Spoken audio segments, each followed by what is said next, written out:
Welcome and thank you for joining us on the occasion of the prize-giving ceremony of the 11th cycle of the Aga Khan Award for Architecture. Since 1980, the award's prize-giving ceremonies have been the culmination of the 3-year cycles. It's a process that identifies projects of excellence, evaluates them, and entrusts the master jury to select the award recipients. This year, some 400 nominees were assessed.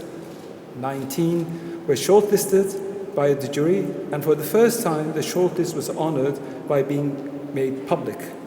Tonight, we present the 5 final awards.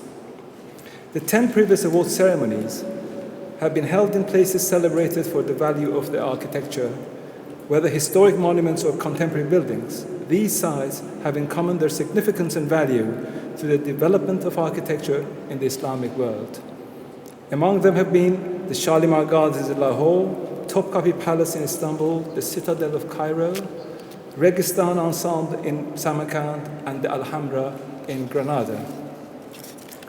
Today we have the privilege of holding the 11th award ceremony in the Museum of Islamic Art in Doha, an important institution for Muslim cultures and an architectural masterpiece, witness to the testimony of a nation's commitment to art and culture. We are further privileged to be in the gracious presence of His Highness the Emir and Her Highness Sheikh Moza bin Nasser. Thank you. We here are today to celebrate the efforts of men and women who, by their determination, creativity, and vision, have contributed through architecture and teaching in building a better future for the generations to come.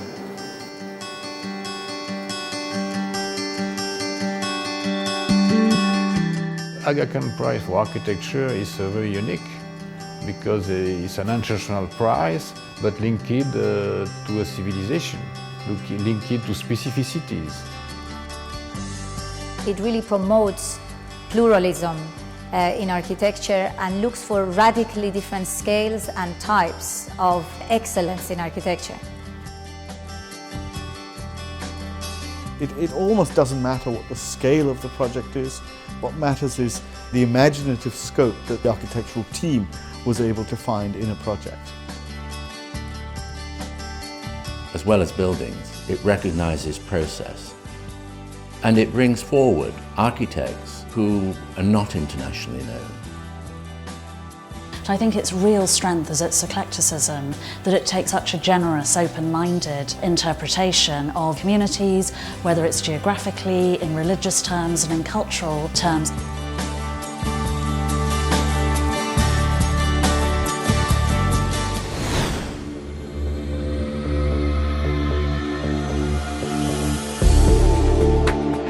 For over 3 decades, the Aga Khan Award for Architecture has served to recognise and inspire architectural excellence in the Muslim world. Bestowed every 3 years, the award has built a formidable reputation as perhaps the most coveted prize in its field. A reputation rooted in the depth and rigour of the selection process. I was in jury in many cases, in America, in Europe, in Asia. And I think the Aga Khan Award is a process, I would say, is the most serious and most productive. As ever, the jury had a tough task in choosing from among the hundreds of nominated projects. The rigorous process after the shortlisting, which involve technical reports based on field visits. In the process, you learn that there are certain projects that you may have admired. They fail in responding to new demands, such as sensitivity to sustainability. This year, for the first time, the award has encompassed projects from outside what would traditionally be seen as the Muslim world. We have a project in Spain, we have a project in China, and for me the biggest message is that it's a global situation and architecture, if it's good for everybody.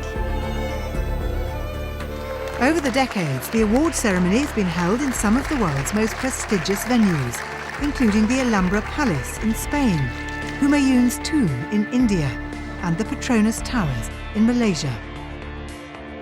The Doha Museum of Islamic Art is a worthy addition to that list. fitting surroundings for a celebration of architectural excellence, and in which to honour the 5 winners of this year's Aga Khan Award.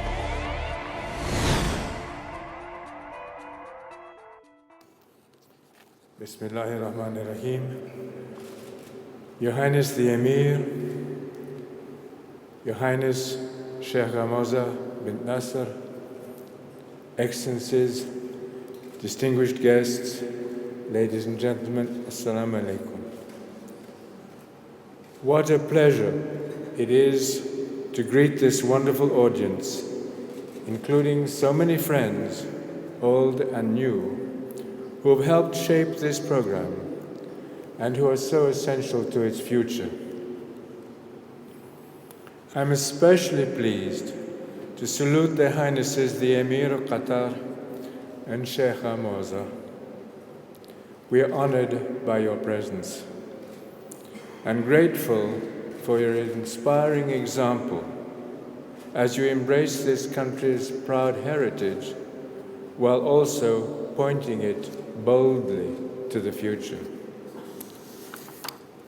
It is hard for me to believe that this awards process is now a third of a century old, and that it has involved some 3,500 candidate projects and over 100 prize recipients.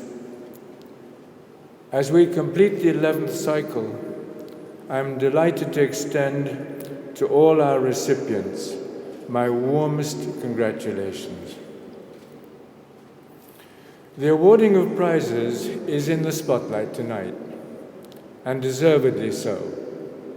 But the prizes themselves are only the tip of a larger iceberg.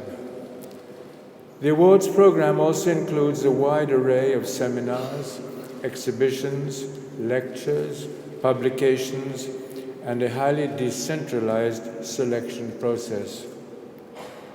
This ceremony, in short, marks the culmination of a long and lively conversation. Many of you will remember my personal concern back in the mid-1970s that this conversation was scarcely even taking place. Discussion and debate about the built environment in the Islamic world was then a very thin proposition.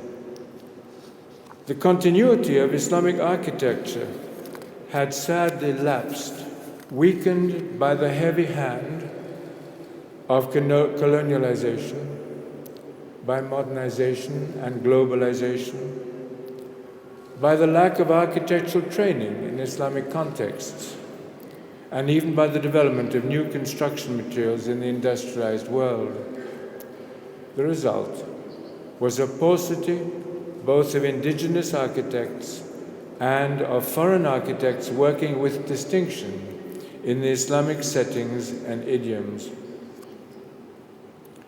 This situation was particularly troubling given the powerful history of Islamic architecture, and given too the struggle many Muslims faced in expressing proud cultural identities in contexts where they very often had little influence. Historically, the arts, including architecture, have taken their principal inspiration from religious faith.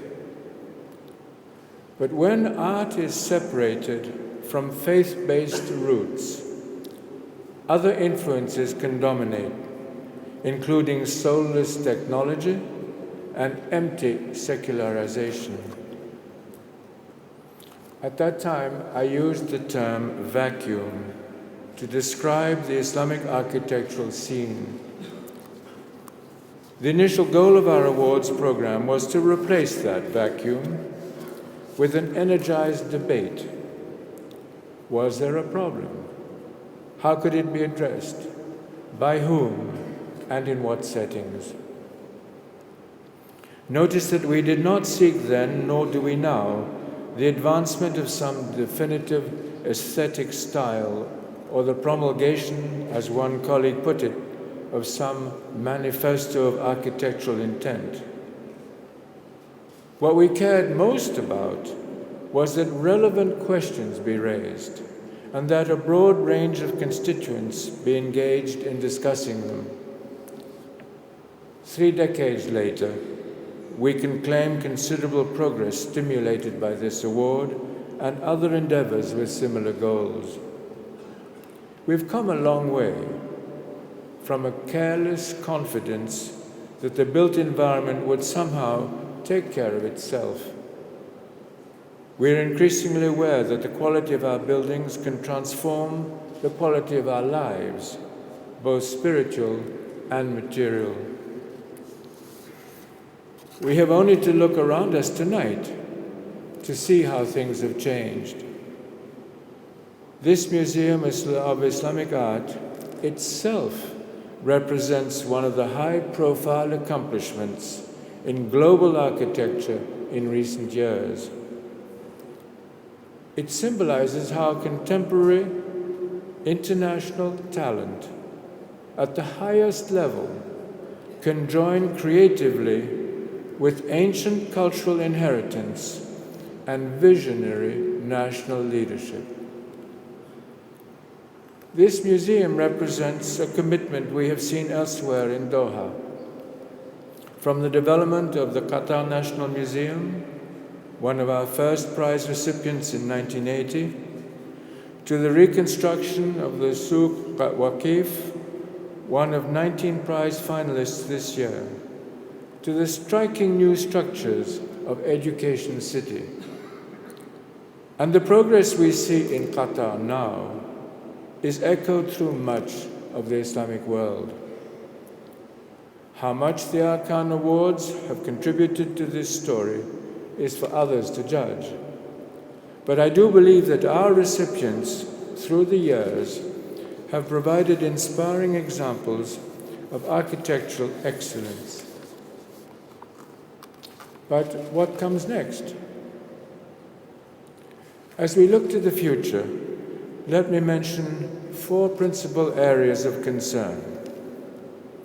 The Islamic environment of our work, its relevant constituencies, the shifting social and economic scene, and the impact of new technologies.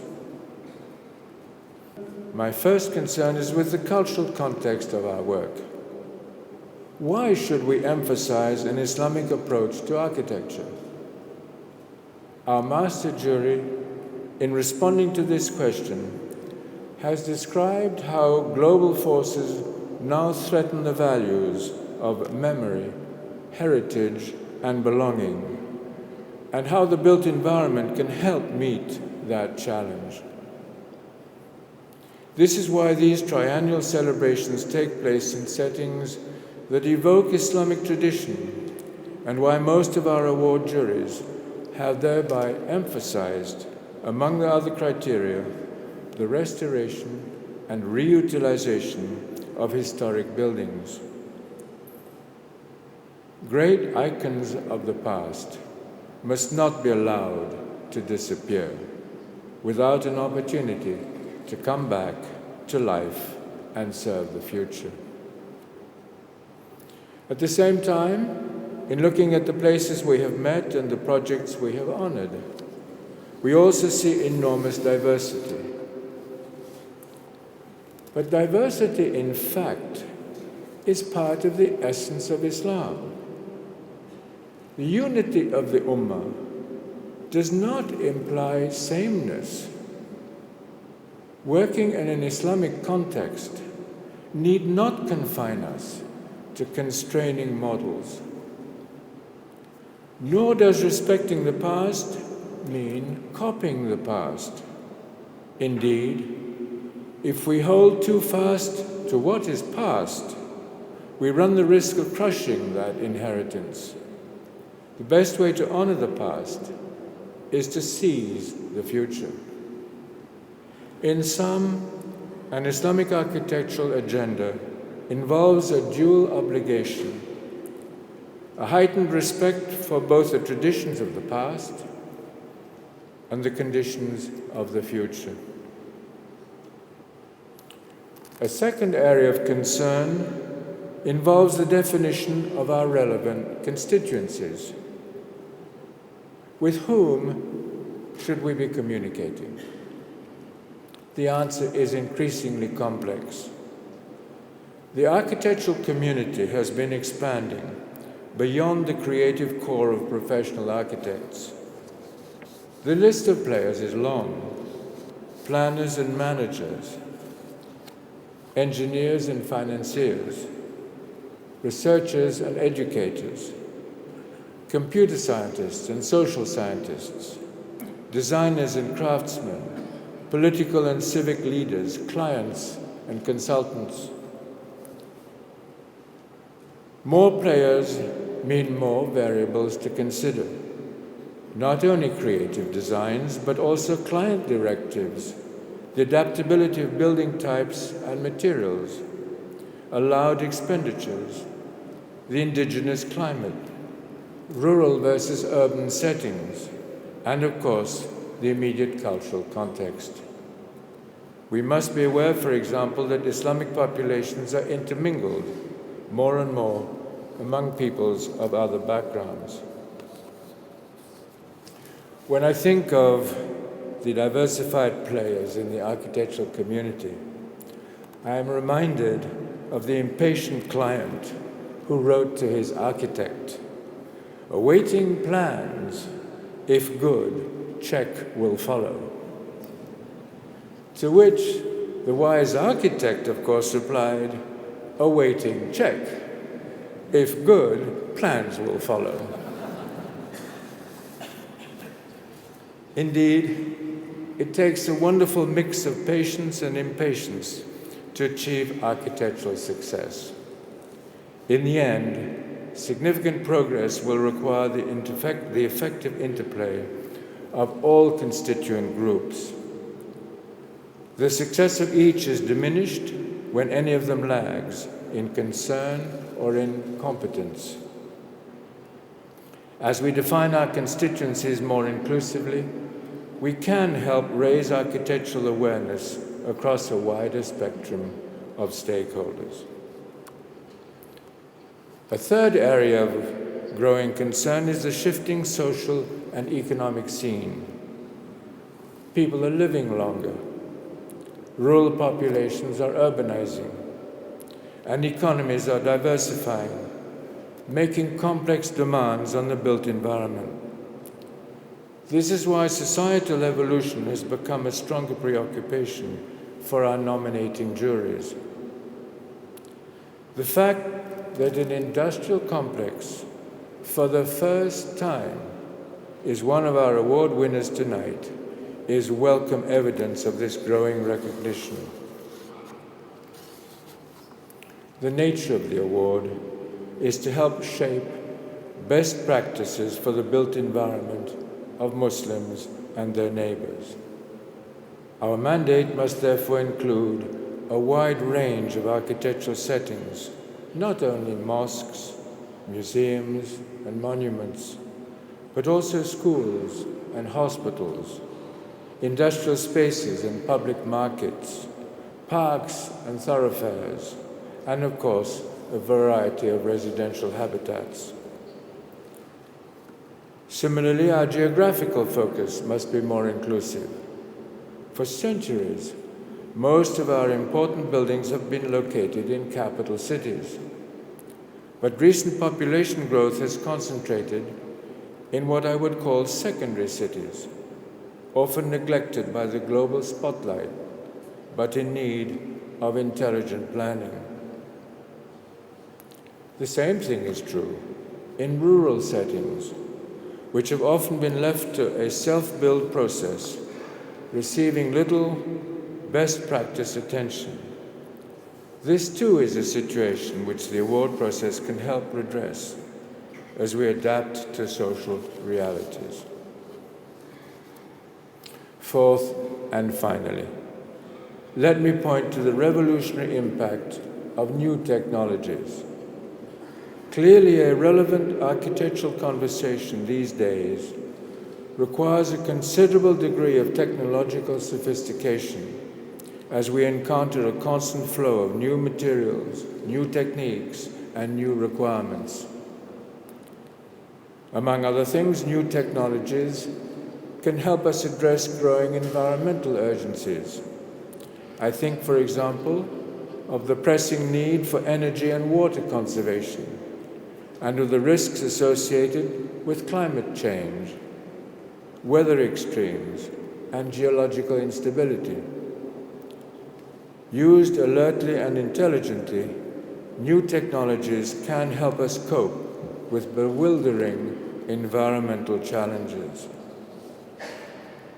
These, then, are four of the major concerns that I would submit for further discussion. What does architectural excellence mean in the context of Islamic traditions and aspirations? How do we reach a wider array of constituents? Can we expand our social and economic relevance? And how do we best employ innovative technologies? These concerns, of course, will lead us to further questions. How and where do we teach about architecture? How can we anticipate and occasionally help steer the processes of change? How do we best reward and learn from those who are most successful? How can we share our lessons with others outside the Ummah? In addressing all these issues, I believe we can indeed make our continuing conversation more relevant and more productive, remembering always the Quranic commandment that humankind must take responsibility for shaping and reshaping our earthly environment, employing Allah's gifts of time and talent as good stewards of His creation. Thank you.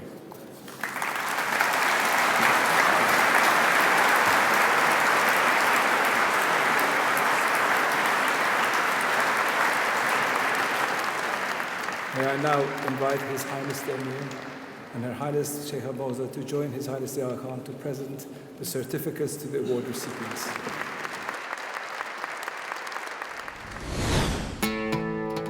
For thousands of years, the Wadi Hanifa has supported settlements along its length. One of those settlements became the Saudi capital, Riyadh. But in the 1970s, the city began to neglect the oasis that gave it life.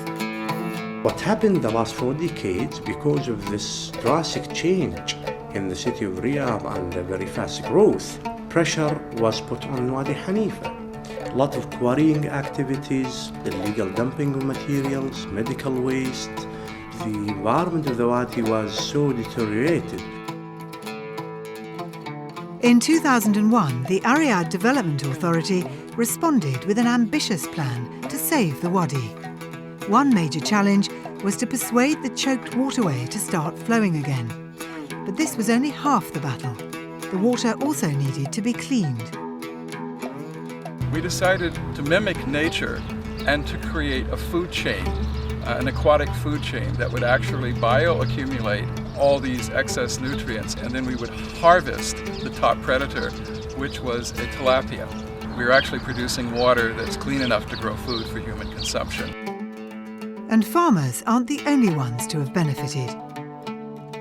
All kinds of people, Saudis, non-Saudis, are visiting the Wadi every day. The whole Wadi is becoming the grand park of the city. I hadn't seen the full extent of the development until I was involved in the jury. So for me, as a resident in Riyadh, that was a very happy surprise. Wadi Hanifa Wetlands, Riyadh, Saudi Arabia.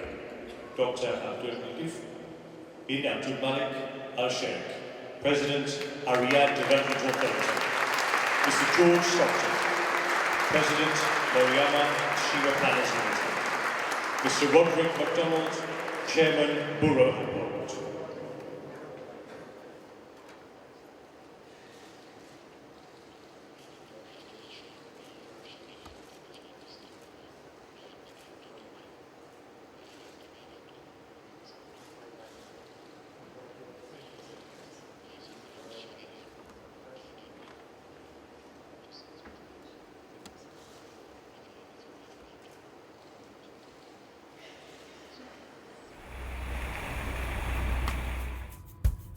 Famed for its ancient Medina, the city of Tunis also boasts some fine examples of more recent architecture. Nous avons un grand échantillonnage de bâtiments très intéressants qui va du 19e au 20e siècle et nous avons des exemples que peut-être dans la métropole il n'existait pas parce qu'au fait les architectes ils avaient plus de courage d'innover dans les colonies, ce qu'ils ne pouvaient pas faire en métropole. It would be a mistake to think of modernity as something that was brought from Europe to the Muslim world. Modernity was invented and tested and created all throughout the world, and the Muslim world was a site for experimentation for modernity. In the decades following Tunisia's independence, colonial-era buildings were neglected, in part because they symbolised the power of the old regime. But in 1998, the Association de Sauvegarde de la Médina de Tunis turned its attention to the city's more recent heritage, including the Rossini Palace and the magnificent Théâtre Municipal. Meanwhile, some 60,000 square metres of public spaces have been revitalised. Il y a eu une réconciliation entre les habitants de Tunis et leur ville. Revitalisation of the hypercentre of Tunis, Tunisia, Mr. Belgachem Sassouki, Deputy Mayor of Tunis. Ms. Senia Akoutiach, General Manager, Association de Sauvegarde de la Médina de Tunis.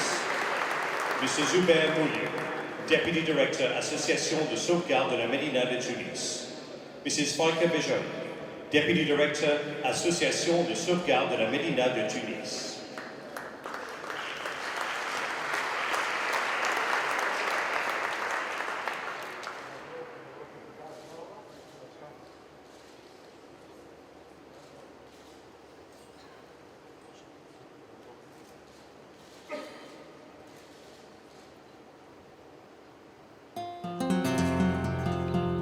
Unearthed only 100 years ago, Madinat al-Zahra in southern Spain is one of the most significant Islamic archaeological sites in the world. Having won a competition to design a museum for the site, architects Nieto Sobejano were loath to overshadow the ruins with their own construction. It's very impressive when you go to the site. You look downwards and you see this beautiful landscape, but also you see the growth of the city of Cordoba coming towards Medina Zahra. So for us it was a challenge not to contribute any more to that disorder. The question was how could we do that if we needed big space for the new museum, the new research center, the place for the archaeologists. The answer at the end was easy. We'll build under the earth. Core 10 steel and white concrete give the museum a rough utilitarian feel. At the same time, the building incorporates elements of traditional Islamic architecture, recalling the Madinat itself. I was struck by the force of the message of this architectural work, which is so humble in the way in which it sees itself as serving primarily the archaeological site, and at the same time being so eloquent in expressing how Islam is something that emanates from the soil of Spain and Europe and is not this foreign culture or spirit being imposed on it. Madinat al-Zahra Museum, Cordoba, Spain. Mr. Antonio Vallejo Triano, Director of the Archaeological Site of Madinat al-Zahra. Ms. Fuensanta Nieto, Nieto Sobejano Architects. Mr. Enrique Sobejano, Nieto Sobejano Architects. His Excellency Paulino Plata Canovas, Minister of Culture of Andalusia.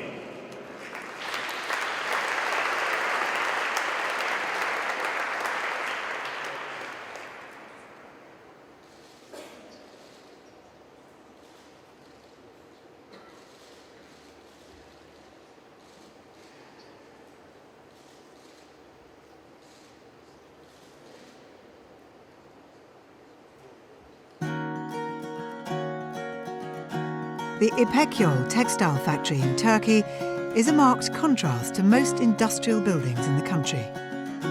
Ipekyol is a very interesting project. It's a beautifully designed building, but more importantly, it has taken a logical understanding that if you want to make money, then your workers are part of that formula. From the outset, architect Emre Aralat was determined to break with typical factory design. I think that factories are like jails. Conventional factories are like jails because only people go inside and then work and work and work. At the beginning, we discussed with the owner if we will make another jail for some workers to make you lots of money. I'm not with this project. Aralat's most important innovation was to gather workers and administrators under a single roof.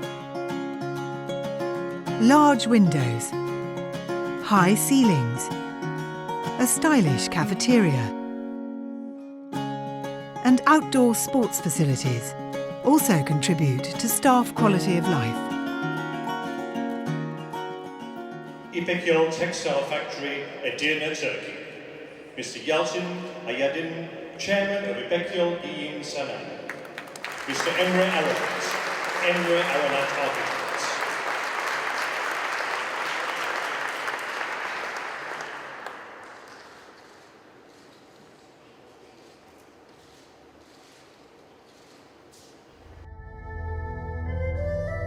The tiny village of Shashi in China's remote Fujian province is dominated by a pair of circular castles, or toulots, one on either side of a creek. When he came to design a new school for the village, architect Li Xiaodong found inspiration in the history and position of the toulots. 200-300 years ago, there were two families. Across a creek, they were rivals with each other. And I think that story inspires me to make a bridge, to make a linkage between the two families. Li Xiaodong's simple yet radical bridge design consists of a steel framework encased in a skin of locally grown wood. With playful features including a built-in slide, the school has certainly scored a hit with its main target users.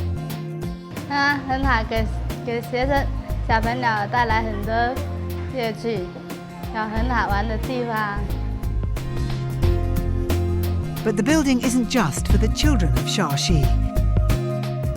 True to its name, it also serves as a bridge with a zigzagging walkway suspended beneath the classrooms.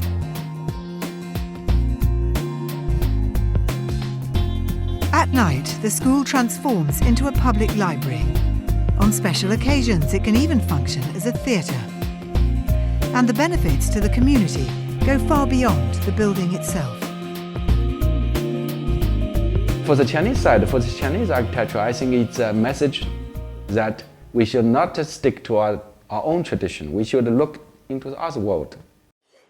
Bridge School, Shashi Village in Fujian Province, China. Mr. Hong Lishuan, County Leader of Ningye County. Mr. Li Xiaodong Atelier.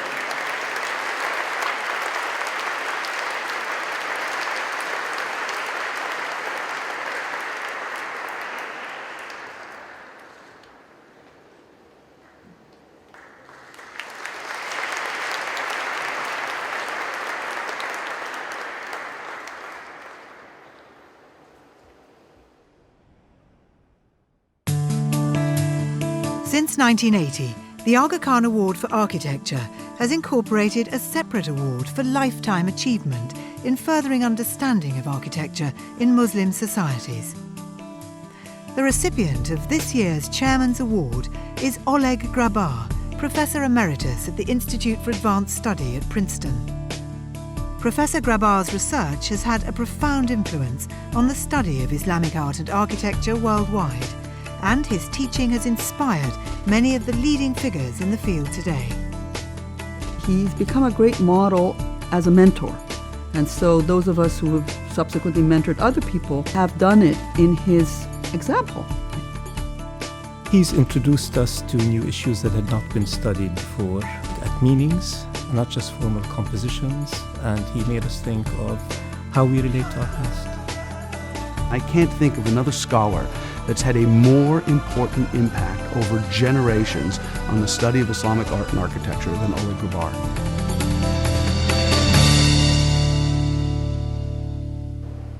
The 2010 Chairman's Award of the Aga Khan Award for Architecture is presented to Professor Oleg Grubar.